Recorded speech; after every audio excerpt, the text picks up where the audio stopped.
네, 여러분 안녕하세요. 네, 심리 상담소를 운영하는 정기입니다.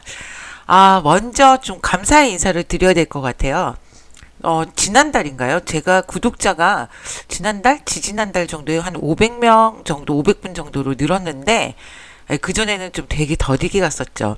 그래서 저도 나름대로 계획이, 좀 그냥 천천히 가면 되겠다, 이렇게 생각을 했거든요. 근데 갑자기, 무슨 영상 몇 개가 이제 조금 이렇게 노출이 됐나 봐요. 그러더니 가서 한 달 사이에 막 1000분이 넘게 지금 제 구독자가 되신 거예요. 굉장히 좀 놀랍기도 하고, 너무너무 감사드립니다. 일단 그 말씀은 드리고 시작을 해야 될 것 같아요. 그래서 진짜 감사드립니다. 진짜, 예, 깜짝 놀랐어요. 요새도, 많이씩 늘어나고 있는 것 같더라고요. 자, 근데 뭐, 제가 여러분에게 좋은 이야기, 그리고 여러분들의 어떤 삶의, 방향까지는 아니지만, 이렇게 등불이 되고자 하는 그런 바람인데, 그게 좀 잘 적용이 됐으면 좋겠다 싶은 그런 또 부담감도 있어요, 사실은. 네. 어쨌든 제 영상 좋게 봐주시고 또 좋은 댓글 많이 남겨주신 분들이 계셔서 다시 한번 감사하다는 말씀 드리고, 이제 뭐 5,000분, 뭐 10,000분 향해서 가야 되나요? 예, 그러다 보니까 일주일에 한 편씩은 꼭 찍어야 되는 상황이 됐구나라는 이제 좀 심리적인 압박도 좀 사실은 있습니다. 네. 노력하겠습니다. 자, 근데 오늘 제가 이렇게 주제를 삼은 건요, 지난주까지는 저희가 이제 자기애성 성격 장애, 거기에 관해서 이제 이야기를 했었죠. 기억하시죠? 예. 근데 오늘은 지금 중년의 우울증 이런 주제를 예전부터 제가 한번 이야기를 해야지라고 생각을 했던 주제예요. 뭐 저도 포함이 되고 이 방송을 보시는 대다수의 구독자분들이 아마 그 정도 연세가 되지 않았나라고 합니다. 그러니까 보면 저희가 그 분석 자료를 보잖아요. 이제 그래서 우리 구독자분들은 거의 제 또래구나라는 거를 저는 알 수 있었거든요. 근데 어쨌든 저는 지금까지 방송에서도 뭐 그렇게 크게 벗어나지는 않았는데 이 심리학 방송은요. 그냥 이런 느낌이면 좋겠어요. 그러니까 뭐냐면 제가 뭐 어떤 알고 있는 뭐 얄팍한 지식을 여러분에게 뭐 많이 아는 척하면서 뭐 이겁니다. 막 이렇게 하는 것보단 그냥 여러분하고 제가 아는 사이처럼, 그쵸? 예, 그래서 우리가 카페에 앉아서 혹은 여러분이 저희 이 공간에 초대된 것처럼, 그래서 그냥 자연스럽게 이야기를 나누는 듯한 그런 방송을 사실 저는 하려고 노력을 하고 있어요. 그래서 어떤 분이 이렇게 연락을 주신 적도 있었는데, 제가 그렇기 때문에 중간중간에 여러분 어떠셨어요? 이렇게 여러분은 어떠세요? 이렇게 물어보면 전 그래요. 이렇게 하고 대답을 하신다는 분도 계시다고 하더라고요. 제가 딱 원하는 거죠. 자, 그 어쨌든 좀 편하게 오늘 우리가 중년의 우울증에 대해서 이야기를 좀 해볼까 하는데요. 물론 이 방송은 20대, 30대, 네, 뭐한 중년, 그럼 우리가 40대 중반부터 뭐 한 60대 초중반까지라고 이야기를 할 수 있겠죠? 자, 그 이외의 이제 연령 구간에서도 여러분들이 이거를 좀 보셨으면 좋겠다라고 생각은 해요. 왜냐면, 여러분도 언젠가 중년이 되거든요. 예, 저희도 20대 시절이 있었고 정말 철딱선이 하나도 없는 10대 시절도 있었거든요. 자, 근데 어쨌든 그래서 이제 그 보시면서 어떤 뭐 나의 미래 이렇게도 생각해 보시고, 또 제가 바라는 거는 여러분 주변에 어머니, 네, 혹은 아버지, 네, 뭐 이모 할 거 없이 뭐 삼촌, 뭐 형, 오빠, 네, 그러니까 주변에 있는 분들에게 저런 지금 과정을 겪고 있구나라는 거를 조금 이해를 해주셨으면 좋겠어요. 무슨 말인지 아시겠죠? 예? 아셨다고요? 네. 자, 이 우울증은 진짜 지금 제가 봐도 사회적으로도 참 큰 어떤 우리한테 숙제를 안겨주는 것 중에 하나가 바로 이 우울증인 것 같아요. 그쵸? 그러니까 뭐 우리가 매스컴을 통해서도 막 우울증을 앓던 뭐 유명인 누군가가 뭐 극단적인 선택을 했다, 이런 기사들을 좀 종종 보게 돼요. 자, 그럴 때마다 참 안타깝고, 저 때 저럴 때 누군가에게 도움을 청했다면 얼마나 좋았을까라는, 이런, 저는 솔직히 개인적으로 그런 생각을 많이 합니다. 자, 그런데 이 중년의 우울증은 사실상 우리가 이제 뭐 보도가 되는 것들, 우리한테 알려진 것들은 뭐 유명인이거나 뭐 또 젊은 친구들이거나 이래서 많이 알려지지만, 알려지지 않은 이 중년의 우울증을 앓고 계시는 분들은 또 상당히 많이 계세요. 사실은요. 근데 여러분, 이게 있어요. 중년이시고 여기에 해당되시는 분들은 제가 이 말씀을 꼭 드리고 싶은 게 뭐냐면, 이것도 하나의 과정이에요. 발달 과정이다라고 저는 생각해요. 어? 원래 과정을요, 발달이라는 거를 뭐 뱃속에서, 어머니의 뱃속에서 우리가 태아가 생기잖아요. 태아로. 그때부터 우리가 죽는 순간까지를 발달 과정이라고 그래요. 그러니까 뭐 꼭 뭐 이렇게 커가는 과정만, 성장하는 과정만 발달이다라고 하는 게 아니에요. 그래서 우리가 자연스럽게 나이를 먹고 중년이 되죠. 자, 그런데 보통 우리가 우울증이다 이러면 몇 가지 증상이 있어요. 여러분, 그거는 꼭 체크를 해 보셔야 되는데, 어떤 증상을 좀 두드러지게 보면 좋냐 그러면, 일단은 수면에 대한 좀 변화가 생깁니다. 수면에 대한 변화. 잠을 못 잔다? 그렇죠. 잠을 너무 많이 잔다? 이것도 맞아요. 네. 그러니까 이 수면 변화라는 게 뭐냐면, 평상시에 나는 계속 그냥 건강하다라고 생각했을 때는 뭐 한 7시간, 8시간을 잤는데, 어느 날부터는 불면증이 생긴 거예요. 잠을 못 자는 거죠. 계속해서 자려고 노력해도 양 한 마리, 양 두 마리 해도 잠이 안 오는 거죠. 자, 이렇게 수면이 변화된 거예요. 혹은 나는 7, 8시간씩 자고 있었는데 이제는 하루 종일 자도 졸리고 뭐 도대체 아무것도 할 수 없을 정도로 밥만 먹고 또 자고 밥 먹고 또 자고 뭐 어떤 때는 밥도 거르면서 자고, 이런 수면을 너무 많이 하게 되는 그런 현상 역시도 수면에 변화가 생긴 거예요. 그러니까 무슨 말이냐면, 수면이 뭐 많아졌던 짧아졌던 중요한 게 아니라 내가 평상시 갖고 있던 수면 습관이 변화했다. 이게 중요한 거예요. 이해하셨죠? 네. 자, 그래서 이런 수면을 가지고 우리가 혹시 내가 이렇게 수면에 지금 뭐 질이 나빠졌는데 내가 지금 마음이 뭔가 이렇게 안 좋은 뭔가 있는 그런 상태가 아닐까라고 한번 의심해 보는 거, 그게 일단은 제일 중요합니다. 아셨죠? 네, 이 이외에도 뭐 여러 가지 진단 방법은 있는데 이제 뭐 상담소에 가시거나 그러면 이제 다 체크를 해 주실 거예요. 자, 근데 저도 그렇고 이 방송 보시는 여러분도 그렇고, 이 중년의 우울증은요, 좀 다시 또 특이한 게 한 가지가 있어요. 이제 그 우울증이 올 수밖에 없는 어떤, 스위치라고 할까요? 자, 그런 건데, 그게 뭐냐면, 사실 우리는 지금 뭐, 10대 땐 열심히 공부를 열심히 안 해도 학교 생활에 묶여 있죠? 예, 그러니까, 아무튼, 공부를 뭐 하는 그런 뭐 좀 강제적인 그런 상황이 있다 보니까 막 이 학교 생활만 그만두면 막 진짜 내가 나가서 막 뭔가를 할 것 같은데 막 이런 갑갑함을 느끼면서 성장을 하잖아요.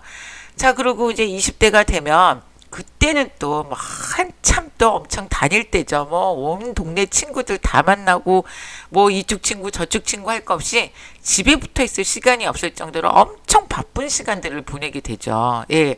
자, 그러다가 20대 때 결혼을 하는 사람도 있었고, 또는 뭐 그때부터 일을 하기 시작해서 뭐 한 30대까지 열심히 일을 한다.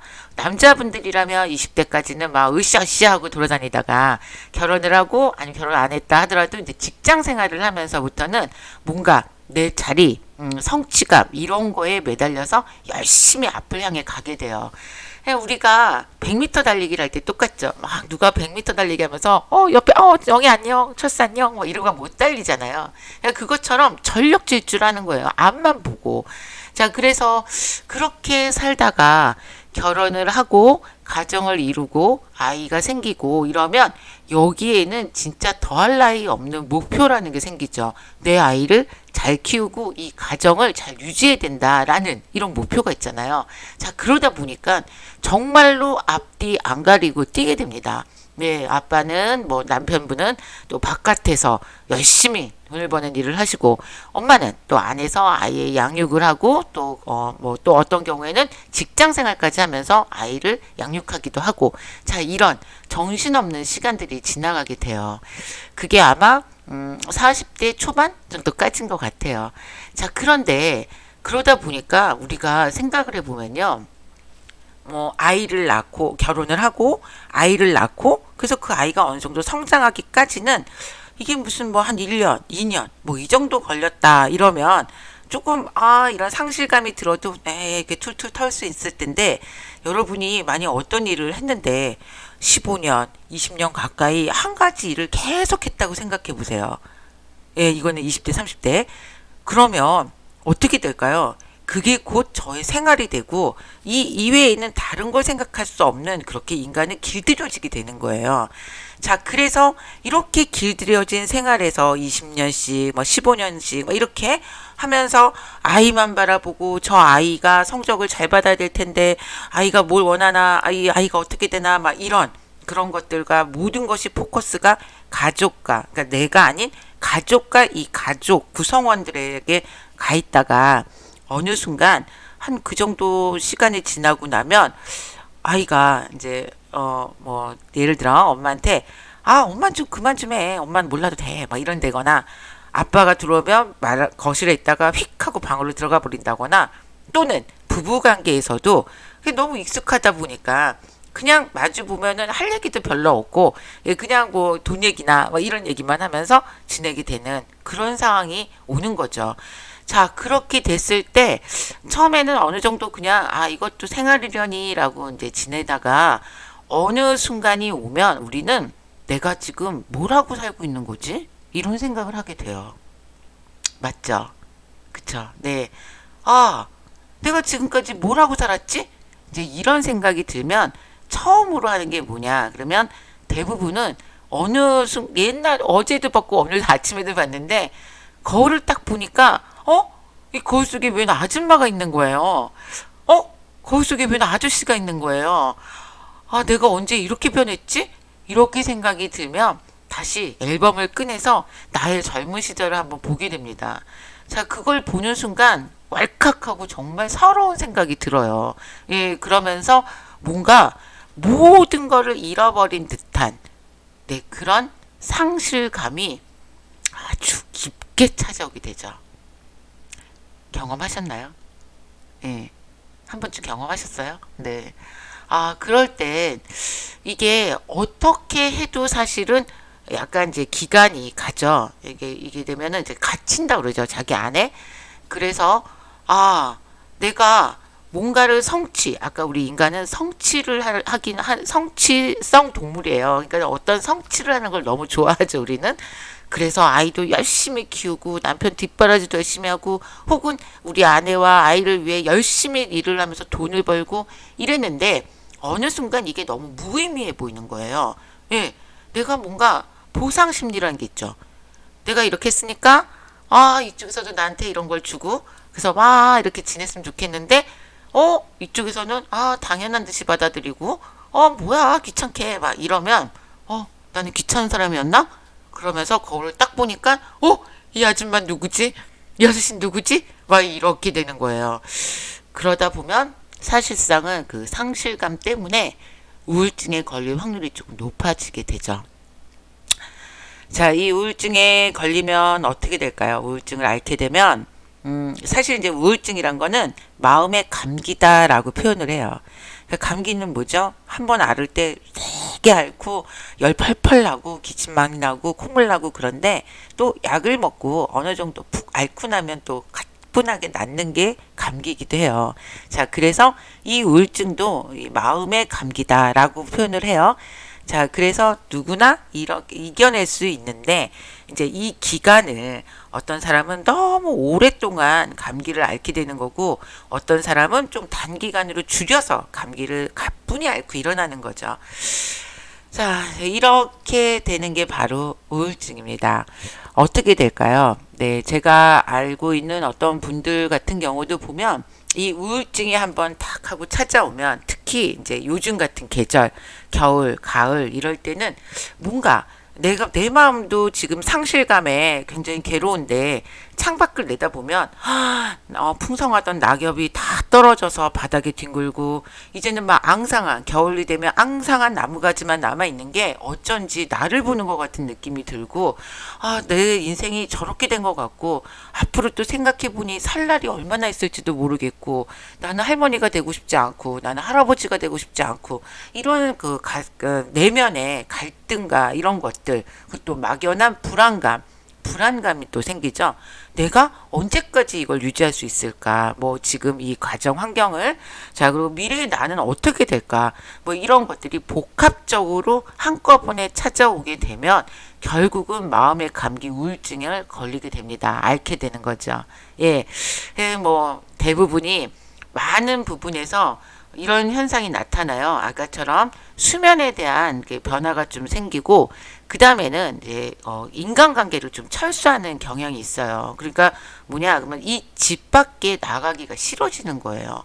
예, 그래서 그 전에는 뭐 모임도 가고 친구들랑도 만나고 뭐 여기저기 쇼핑도 다니고 뭐 이런 여러 가지 활동을 했었는데, 어느 순간 이렇게 감기를 앓게 되면, 마음의 감기를 앓게 되면은 다 철수하고 아무것도 안 하고 집에서 뭐 씻지도 않고 막 아무것도, 세상이 다 싫어서 침대에서 나오지를 않게 되는 그런 상황이 올 수도 있다는 거예요.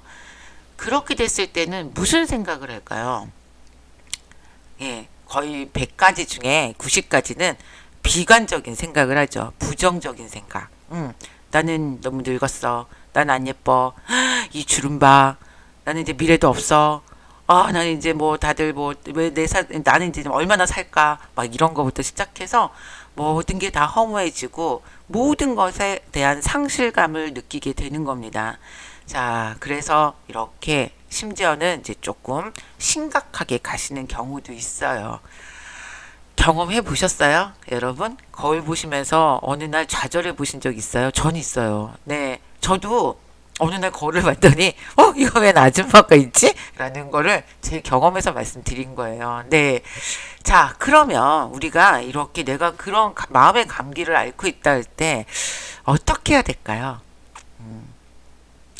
사실은요, 이건 제가 썼던 방법인데, 저도 예전에, 그러니까 불과 한 4, 5년, 좀 그 전에는 뭐 제 직업도 그랬고, 그러다 보니까 사실 그냥 그 외모에 엄청 많은 관심을 갖고 있었던 건 사실이에요. 그렇다고 뭐 제가 예쁘게 생긴 얼굴은 아닌데, 그런 거 있잖아요. 뭐 동안, 뭐 이런 것들. 그래서, 난 동안이야. 막 이러면서 여기에 꽂혀가지고, 막 옷도 막 애들처럼 입고, 막 이러고 다니기도 했어요. 사실은.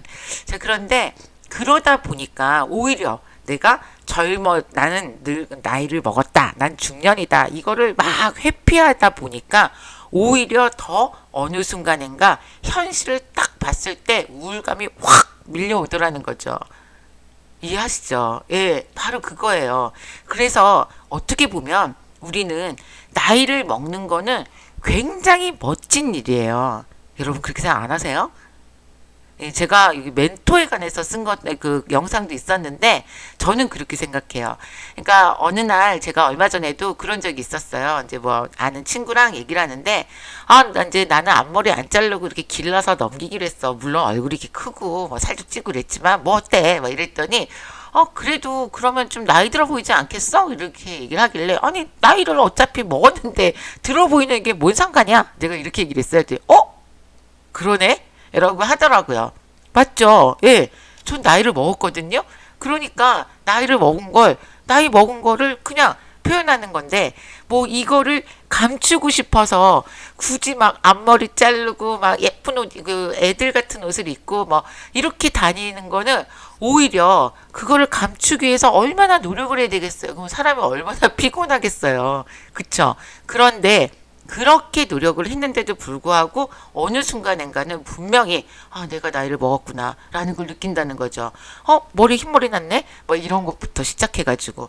자, 그러니까 우리는 그냥 이 나이에 맞게 자연스럽게 가는 거예요. 예, 나이를 먹으면 어때요? 아니, 안 먹을 수가 없잖아요. 그쵸? 예. 그래서 첫째로 제가 강조해서 말씀드리고 싶은 거는, 가끔 보면 이것도 매스컴의 영향인데, 뭐 동안이다 막 이러면서 이런 것들이 엄청 많이 나오다 보니까 사람들이 마치 동안이 아니면 몸을 관리하거나 나를 관리하지 않으면 뭔가 게으른 사람, 뭔가 시대에 뒤떨어진 사람, 막 이렇게 좀 그런 식으로 좀 인식을 많이 하는 것 같아요. 그러나 사실은 저는 그렇게 생각하지 않아요. 우리는 있는 그대로도 상당히 아름답다는 거죠. 네, 좀 배가 좀 나오고 좀 퉁퉁하고, 예, 그럼 어때요? 우리는 그런데도 자기 나이에 굉장히 당당하고, 야, 내가 말이야, 이렇게 하면서 말씀하시는 분들 보면 그 나이에 또 연세가 있으신데도 멋있다. 이런 분들을 만날 때가 있다는 거예요. 그분이 갑자기 막 이러면서 나는 이제 동안으로 갈래. 그러면서 막 얼굴에 막 뭔가를 막 집어넣고 막 옷도 막 이렇게 입고 그러면 우리가 좀 왜 저러시지? 이렇게 하고 볼 수 있잖아요. 오히려 거북할 수 있어요. 그쵸? 자, 그러니까 우리는 첫째로 우리 나이에 당당해져야 됩니다. 음, 나이를 먹는 건, 괴로운 일이 아니에요. 늘 말씀드리지만, 이 정도 나이가 되면, 뭐랄까요. 예전에는 어른들이 이렇게 말하면 겪어보지 않았기 때문에, 진짜 그럴까? 막 이렇게 생각했던 것들이, 제가 겪어보지 않은 일도 나이를 먹으니까 눈에 보이더라고요. 저거 저렇게 하면 저렇게 될 텐데, 저렇게 하면 이런 결과가 날 텐데, 이런 것들이 제가 그걸 겪어서가 아니라 이제 살다 보면 주변에서 보게 돼요. 보게 되고 간접 경험 뭐 이렇게 체험을 하면서 하고 알게 되는 우리만의 그런 지혜가 생겼어요. 현명함이라고도 하죠. 자, 그러니까 제가 여러분 혹시 우울증이라면 첫 번째로 이런 이야기를 꼭 말씀을 드리는 거예요. 그게 뭐예요? 우리 나이에 당당해지자. 배 좀 나오고 팔뚝 좀 굵으면 어때? 까짓 거. 너 이거 팔뚝 굵어진 거 김장 담그느라 굵어진 거야. 열심히 일하느라 굵어진 거지. 아니 배가 있어야 뭐 이것도 뭐 지적인 거지 뭐. 와 이렇게 너무 뭐 그 외모 막 이런 거에 꽂혀서 거기에 대해서 함몰돼서 이것만이 답이야 라고 생각을 하면 이거를 제외시키는 순간 모든 것이 자유로워진다는 거 저는 그 말씀 꼭 드리고 싶어요. 이해하셨죠? 무슨 말인지. 네. 자, 그리고 또 하나, 이제 만약에 좀 내가 좀 요새 좀 많이 우울하다라고 생각하시는 분들, 자, 첫 번째 이거부터 인정하시고요. 두 번째는 또 뭐가 있을까요? 물론, 대문을 열고 나가셔야 됩니다. 집안에서는 아무것도 해결이 안 돼요. 네. 우울해져요. 더. 그러니까, 밖에 나가셔서 모임도 좋고요. 친구들하고 만나는 거, 뭐 어디 뭐 쇼핑을 가는 거, 바람 쐬러 남자분들 같은 경우는 혼자 차를 몰고 휘익하고 뭐 집에다 말해놓고 1박 2일 여행 좀 다녀오시고, 여성분들도 마찬가지죠. 여행 다녀오시고 이런 것도 굉장히 좋습니다. 예, 그런데 또 이거와 더불어서 한 가지 더 추천하고 싶은 건 뭐냐면요. 사실은 이렇게 나이를 먹으면요. 이 안에 이미 여러분 그리고 저도 포함해서 이 안에는요 무수히 많은 경험과 무수히 많은 지혜로움이 있어요. 우리는 다 진짜예요. 한번 생각해 보세요. 그래서 여러분하고 제가 가지고 있는 지혜와 현명함 이런 그리고 또 우리가 남을 배려할 수 있는 그런 배려심 이런 것들이 나이를 먹으면 자연히 생기거든요. 어릴 때는 이기적이잖아요. 자, 그래서 이런 것들이 필요한 이웃이 있어요. 찾아보면 굉장히 많아요. 만약에 모르겠다. 그런 이웃이 어디 있는지 꼭 뭐 옆집에 아랫집에 이렇게만 생각하면 또 찾기가 힘들 수도 있죠. 자, 그러면 동네에 있는 사회복지관이나 이런 데 가시면요. 무료 봉사하는 그런 것들이 참 많이 있거든요. 근데 그런 데 가시면 내가 얼마나 가진 게 많고 그래서 이 가진 거를 나눠줘야 되는 사람들이 많다는 걸 알 수 있어요. 예. 저도 최근 들어서는 이런 봉사활동을 할 시간도 정말 없고, 뭐, 핑계일 수도 있는데, 제가 한 학원을 할 때, 그러니까 지금부터 한 5년, 6년 전까지만 해도 한 7, 8년 정도를 장애우들한테 이렇게 댄스를 가르치는 일을 했었거든요. 근데 그때 일주일에 한 번씩 가서 만나는 친구들이 너무 반갑고 고맙고 그래서 그 친구들로 인해서 더더욱이나 제가 오히려 더 많은 위로를 받았던 그런 경험이 있습니다. 네. 그래서 우리가 좀 이제 남에게 갖고 있는 게 많기 때문에 우리 많다고 했어요. 나이를 먹어서 많아졌어요. 그러니까 이거를 나눠줘야 돼. 누군가 부족한 사람이 있어요. 그래서 그 사람들에게 우리 거를 줘야 되는 바로 그런 시기가 이 중년이 아닐까라고 저는 생각을 합니다. 우울증 얘기하다 여기까지 왔는데요. 사실 이제 요약해서 말씀드리면 그렇습니다. 뭐 내가 우울증이다라는 거 조금 먼저 아셨다라면 아까 수면에서 말씀드렸죠? 네, 그러면 물론 상담소를 가시고 그리고 이제 심리 치료를 하고 혹은 약물 치료도 받고 이런 것도 굉장히 중요해요. 예, 그런데 저는 이제 그런 걸 배제하고 이렇게 그냥 우리가 편한 사이 예, 얘기하듯이 얘기를 한다 그러면 일단은 나를 먼저 사랑하자. 있는 그대로 뭐 흰머리 뭐 배 나온 거, 뭐 주름 이런 거, 뭐 그거 난데 어떡하겠어요. 예, 그러니까 이런 나를 수용하고 받아들이는으로써 어떤 상실감으로부터 극복할 수 있어요. 자, 그리고 그렇게 해서 극복이 좀 됐다면 이제는 이미 나는 현명하고 이미 여러분과 저는 현명하고 지혜롭고 가진 게 많은 사람이에요. 돈 얘기하는 게 아니에요. 알고 계시죠? 자, 그러니까 이거를 나눠줄 사람을 이제 찾아서 우리가 그들에게 우리 가진 걸 나눠줌으로써 더 크게 채워지는 경험을 하다 보면 중년의 우울증 한 방에 훅 하고 없어지지 않을까요? 네. 자, 여기까지 오늘 제가 중년의 우울증 항상 말씀드려야지 했던 부분이었는데 이렇게 말씀드렸고요.